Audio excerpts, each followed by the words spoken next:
नमस्कार दोस्तों, मैं हूं अशोक वर्मा। आप देख रहे हैं टीवी 20 न्यूज। टीवी 20 न्यूज पर खबरों का सिलसिला जारी है। बने रहिए हमारे साथ।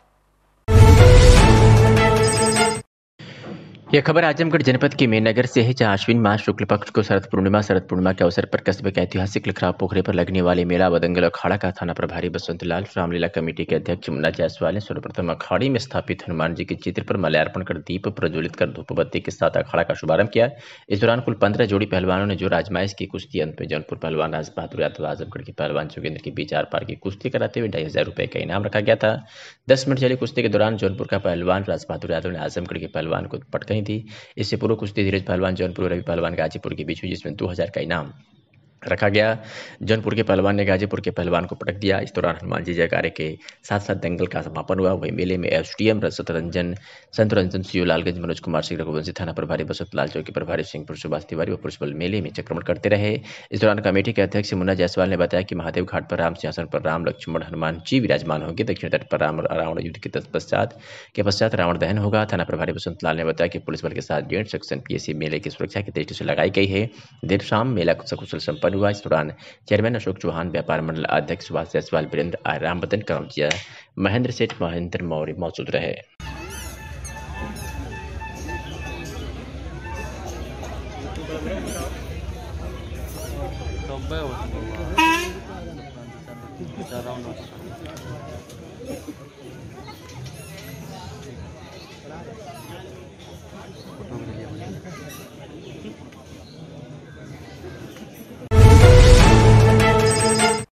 सपा संरक्षक मुलायम सिंह यादव के निधन पर तलहरा शादी ने भावभीनी श्रद्धांजलि दी है। पूर्व मुख्यमंत्री व सपा संरक्षक मुलायम सिंह यादव के निधन पर राष्ट्रीय उलमा काउंसिल के प्रवक्ता एडवोकेट तलहरा शादी ने क्या कुछ कहा है, आपको सुनवाते हैं।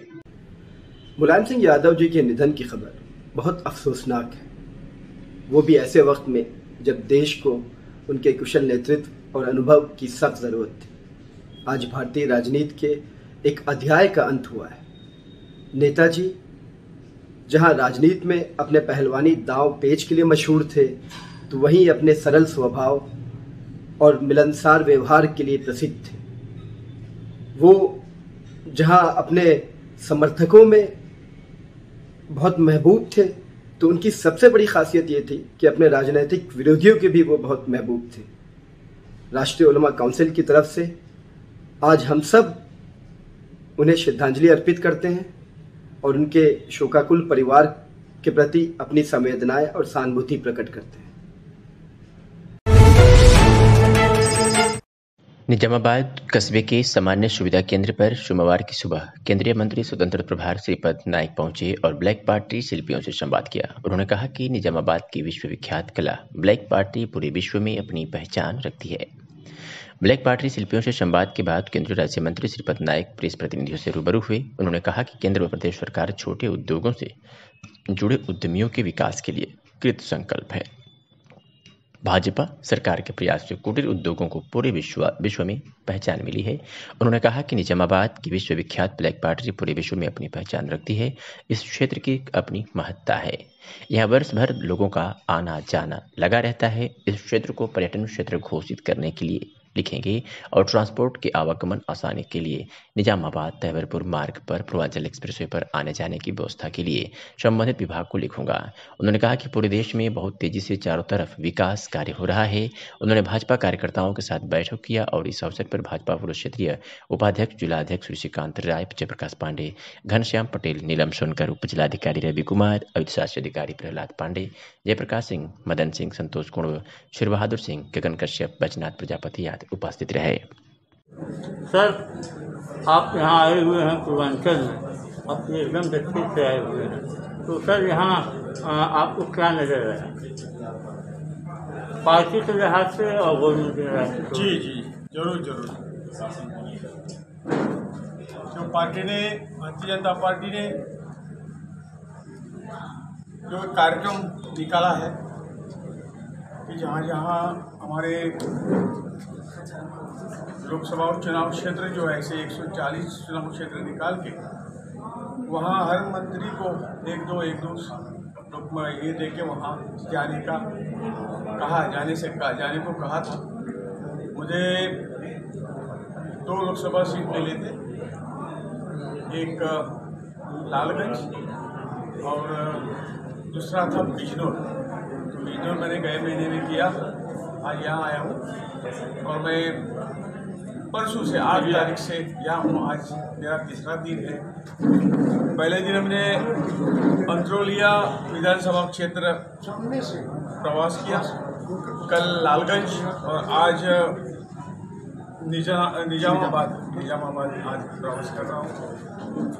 हमारे जो यहाँ के पदाधिकारी है इस कार्यक्रम के, हमारे लोकसभा के प्रभारी हैं हमारे घनश्याम भाई पटेल जी और जो संयोजक माननीय विनोद राय, बाकी जिलाध्यक्ष श्री श्रीकांत राय जी, हमारे XMP सब लोग साथ थे, हमारे सेक्रेटरी श्रीमती शकुंतला चौहान जी, XMP हमारे नीलम सोनकर जी, पूर्व सांसद, ये सब इस चुनाव दौरे में हमारे साथ थे। और हर विधानसभा में जाकर हमने जो कुछ लोगों से बात करनी थी, सबको मिलना था, कई विषयों पर चर्चा हमें करनी थी। साधारणतः सभी जो हमारे जिला के पदाधिकारी है, अध्यक्ष है, मंडल के अध्यक्ष है, उनके साथ वार्तालाप हो गया।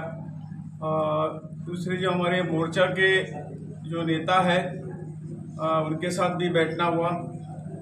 केंद्र सरकार की जो योजनाएं हैं उसके जो लाभार्थी हैं उनके साथ भी मीटिंग हो गई।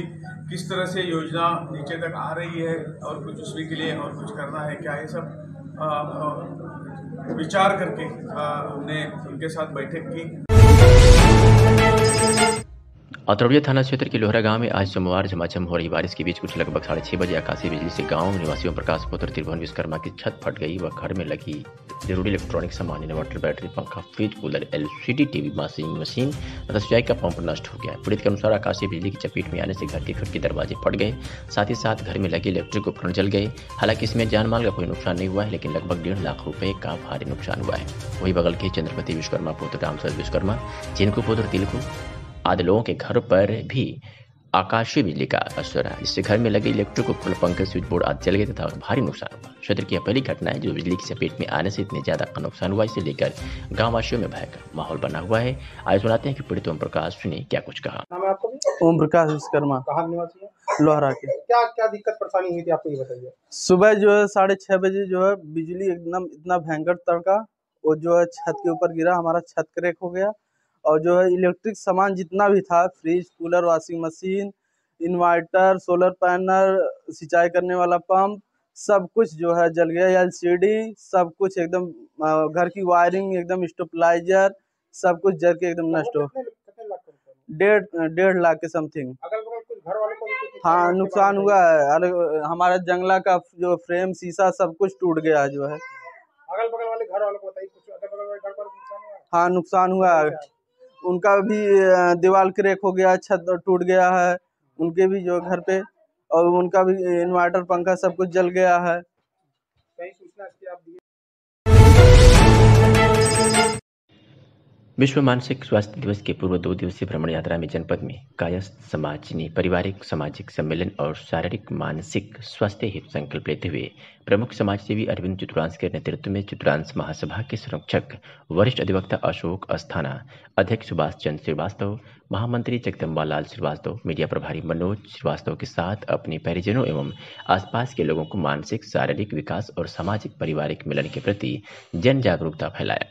अखिल भारतीय चितुरांश महासभा के पदाधिकारियों ने होने वाले चितुरांश महासम्मेलन के लिए जगह जगह बैठक और मीटिंग करते हुए कायस्थ भ्रमण यात्रा में गोपालपुर विधानसभा के पटवत, सरैया, जयगहा, शहाबुद्दीनपुर, बिलैयागंज, तेदुआई, मसीरपुर, जमीन, पडरी, बरनापुर, कोरिया बाजार, रघुपुर बाजार, डिप्टी की छावनी, परशुरामपुर, मोलनापुर, महाराजगंज, नेवादा, कप्तानगंज, मंदुरी, कंदरापुर होते हुए वापस आजमगढ़ शहर तक मीटिंग और बैठक करते हुए जन जागरूकता अभियान चलाया।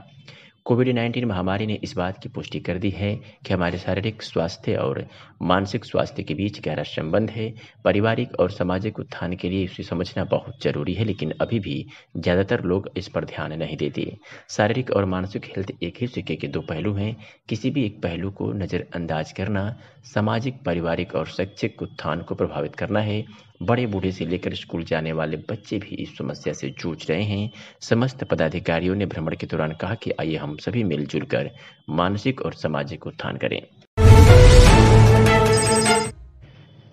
जहानागंज पुलिस ने शादी का झांसा देकर दुष्कर्म करने वाले आरोपियों को गिरफ्तार किया है। बता दें कि अभियुक्त द्वारा वादनी मुकदमा में शादी के झांसा देकर दुष्कर्म किया गया तथा वह शादी के कहने पर इनकार करने और अश्लील वीडियो वायरल करने की धमकी दी गई थी कि संबंध में मुकदमा पंजीकृत किया गया था और आज पुलिस ने पुलिस अधीक्षक अनुराग आर्य के निर्देश पर उसे गिरफ्तार कर लिया। आजमगढ़ शहर के पुराने कोतवाली के पास बरावफात के जुलूस में कुछ अराजक तत्वों द्वारा आपत्तिजनक नारे लगाए जा रहे थे। तभी किसी ने इस घटना का वीडियो बनाकर सोशल मीडिया पर वायरल कर दिया। इसको संज्ञान लेकर हिंदूवादी संगठनों ने इसका विरोध किया। पुलिस ने इस घटना को गंभीरता से लिया है। एसपी सिटी ने बताया कि सोशल मीडिया पर 2 वीडियो वायरल हुआ है जिसमें कुछ लोगों द्वारा आपत्तिजनक बातें कही जा रही है। इनके खिलाफ मुकदमा दर्ज करने की कार्रवाई की जा रही है। मामले में जो भी दोषी पाए जाएंगे उन्हें सांप्रदायिक गुंडे के रूप में चिन्हित करते हुए जिला बदर की कार्रवाई की जाएगी। बता दें कि बरावफात के मुबारक मौके पर एक बार फिर से सौहार्द बिगाड़ने की कुछ सिरफिरों के द्वारा कोशिश की गई थी। मामला शहर कोतवाली क्षेत्र के पुराने कोतवाली इलाके का है, जहां बरावफात का पारंपरिक जुलूस हर वर्ष की तरह अपने तय रास्ते में से तकिया होते हुए पुराने कोतवाली पहुंच रहा था। चूंकि तकिया और पुराने कोतवाली संवेदनशील इलाके हैं और जहां तकिया में अल्पसंख्यक वर्ग की संख्या ज्यादा है तो वही पुरानी कोतवाली में बहुसंख्यक वर्ग के लोगों की संख्या ज्यादा है। जैसे ही जुलूस पुराने कोतवाली क्षेत्र पहुंचा तभी जुलूस में शामिल कुछ युवक गुस्ताख रसूल की 1000 तन से जुदा के नारे लगाने लगे। इसी दौरान किसी ने वीडियो रिकॉर्ड कर लिया और यह वीडियो हिंदू संगठनों के साथ ही प्रशासन व पुलिस के अधिकारियों के पास भी पहुंच गया। मामले में बजरंग दल गोरक्ष प्रांत एवं विश्व हिंदू परिषद आजमगढ़ के पदाधिकारी गौरव सिंह रघुवंशी ने बताया कि पुरानी कोतवाली पर जिस प्रकार से इस कृत्य को अंजाम दिया गया है अत्यंत निंदनीय है और इस पर कठोर कार्रवाई की मांग की है। क्या कुछ कहा पुलिस अधीक्षक नगर ने, आपको सुनाते हैं।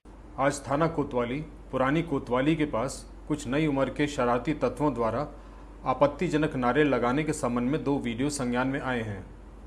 इस संबंध में थाना कोतवाली पर मुकदमा पंजीकृत किया जा रहा है। इन शरारती तत्वों की पहचान कराकर इनके विरुद्ध कठोर दंडात्मक कार्रवाई की जाएगी। इसके अलावा इन्हें सांप्रदायिक गुंडों के रूप में चिन्हित कर इनके जिला बदर की कार्रवाई भी की जाएगी।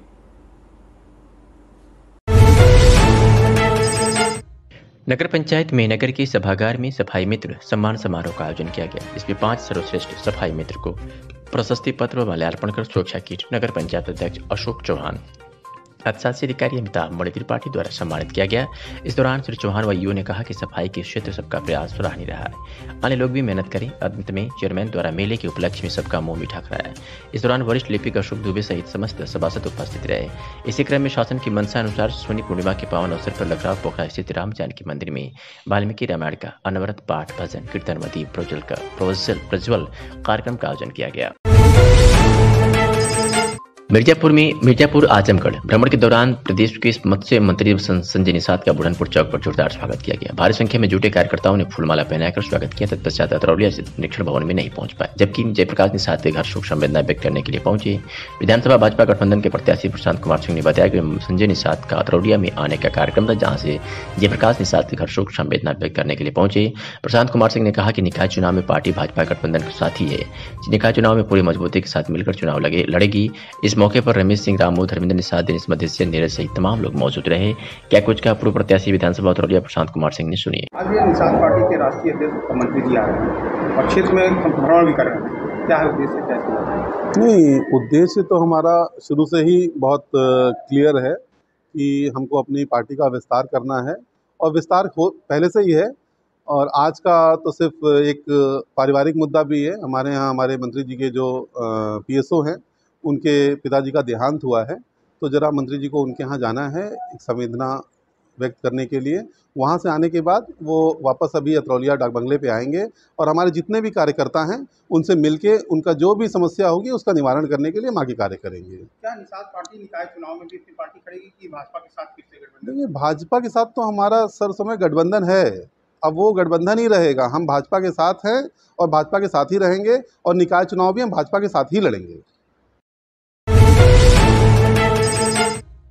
उत्तर प्रदेश के पूर्व मुख्यमंत्री और सपा संरक्षक मुलायम सिंह यादव का सोमवार को सुबह निधन हो गया। मुलायम सिंह यादव अब 82 वर्ष के थे। उन्होंने सोमवार की सुबह 8:15 बजे अंतिम सांस ली। वह 22 अगस्त से मेदांता में भर्ती थे। 2 अक्टूबर से लगातार वेंटिलेटर पर थे। मुलायम सिंह यादव के पुत्र और पूर्व मुख्यमंत्री अखिलेश यादव ने ट्वीट कर जानकारी दी। पूर्व मुख्यमंत्री व सपा संरक्षक मुलायम सिंह यादव के निधन पर तरौलिया समाजवादी पार्टी कार्यालय पर शोक सभा किया गया। इस दौरान उनके जीवन के संघर्षों पर लोगों द्वारा विचार व्यक्त करते हुए 2 मिनट का मौन रखकर श्रद्धांजलि अर्पित की गई। इस मौके पर मुख्य रूप से नगर पंचायत अध्यक्ष सुभाष चंद्र जायसवाल, जयप्रकाश यादव, बर्मन यादव, चंद्रजीत यादव सहित तमाम समाजवादी कार्यकर्ता उपस्थित रहे। आइए सुनाते हैं कि कन्हैया गौड़ ब्लॉक अध्यक्ष ने क्या कुछ कहा। सपा कार्यालय पर शोक सभा का कार्यक्रम किया गया, इसके बाद आज कार्यालय पर माननीय नेताजी के निधन पे शोक सभा को श्रद्धांजलि दी गई। पूरे देश में शोक की लहर दौड़ पड़ी। नेताजी एक महान व्यक्तित्व के नेता थे, हम लोगों के मार्गदर्शक थे, समाजवादी पार्टी के संस्थापक और संरक्षक। माननीय नेताजी को युगों युगों तक लोग, जब तक धरती आसमान सूर्य चंद्रमा रहेगा तब तक नेताजी को लोग याद करेंगे। वो दबे कुचलों को, शोषित वंचितों के आवाज़ थे नेताजी। उनकी लड़ाई लड़के आज इस पावदान पर हम लोगों को दबे कुचले को पहुंचाए हैं। मैं उनको श्रद्धा सुमन अर्पित करता हूं। सच्ची श्रद्धांजलि तभी है जब उनके आदर्शों पे हम लोग समाजवादी पार्टी के लोग मिलकर उनके आदर्शों पर चलें और उनके कारवां को आगे बढ़ाएं। यही सच्ची श्रद्धांजलि होगी। समाजवादी पार्टी के संस्थापक मुलायम सिंह यादव के निधन पर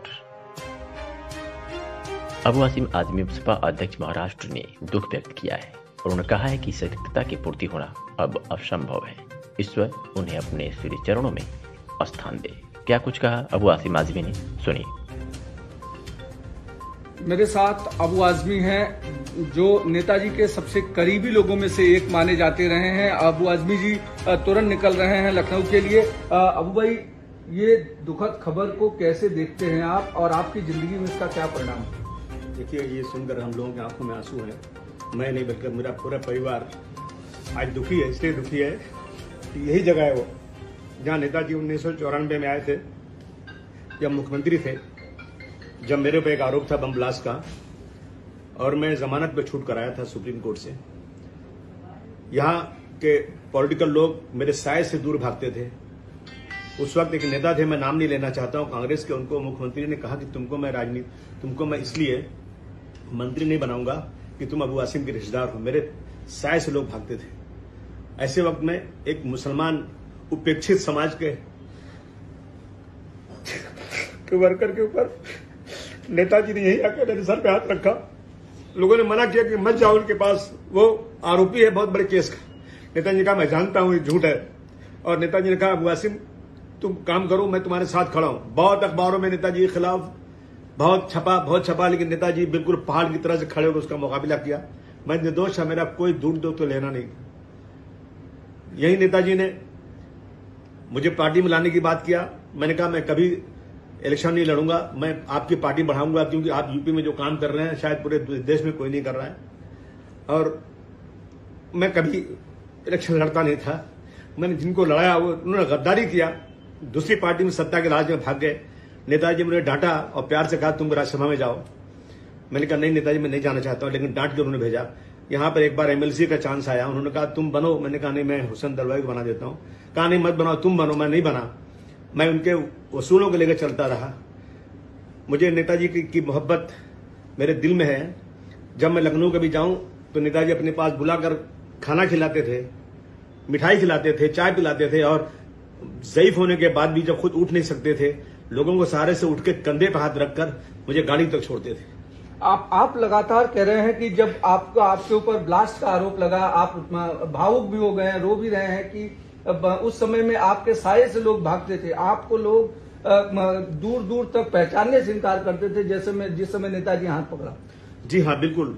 और जिन अफसरों ने मुझे पकड़ा था बेगुनाह, मुझे नेताजी ने इस काबिल बनाया कि मैं उनके सामने खड़े होकर मुझे सल्यूट करें, ये ताकत मुझे नेताजी ने दिया। जुल्म के खिलाफ लड़ाई लड़ने की ताकत मुझे नेताजी ने दिया।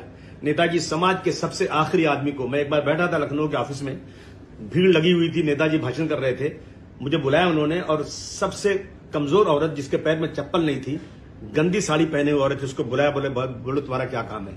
आज मैं इस देश में, पूरे देश में ऐसा नेता कोई देखता नहीं हूं। रक्षा मंत्री बनने के बाद नेताजी ने जो हमारे शहीदों की, जवानों की लाश बॉर्डर से उनके मृत्यु के बाद, शहीद होने के बाद आती नहीं थी, वो नेताजी ने उनकी डेड बॉडी को उनके घर तक लाने के लिए नेताजी ने कानून बनाया।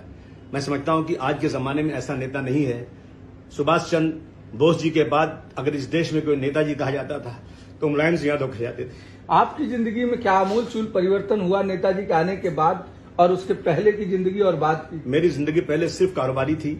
मैं अपने बाल बच्चों के लिए लड़ता था, बाल बच्चों के लिए कमाता था, लेकिन नेताजी से मिलने के बाद मुझे नहीं मालूम मेरे बच्चे कब जवान हो गए। मैं नेताजी के वसूलों को लेकर मुंबई से लेकर यूपी तक सड़कों पर समाजवादी के झंडा लेकर फहरा रहा हूं, और मैं आपको यकीन दिलाता हूं कि मुझे कभी सत्ता मिले या न मिले, मैं कभी सत्ता में भागीदार बनूं या न बनूं, लेकिन मैं नेताजी के वसूलों को, उनके एहसानों को भूलूंगा कभी नहीं। मैं उन्हीं के झंडा लेकर चलता रहूंगा आखिर दम तक, ये मेरा संकल्प है।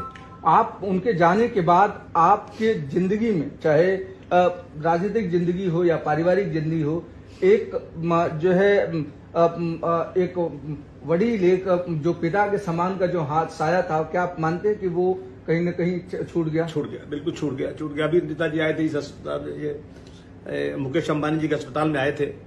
उन्होंने बेड पर सोए हुए तब अपनी बीमारी की हालत में मेरे हाथ को पकड़ा, 25 बार कम से कम 4-5 दिन के अंदर कहा कि तुम अबू आसिम, तुमको नहीं मालूम तुमको यूपी के लोग कितना चाहते हैं, तुम्हारा कद कितना बड़ा वहां है, तुम यहाँ छोड़ो, वहां आके काम करो, अखिलेश जी के साथ काम करो, तुम अच्छा बड़े नेता बनो। यानी उनकी हमेशा ये तमन्ना थी कि हम लोग आगे बढ़ें।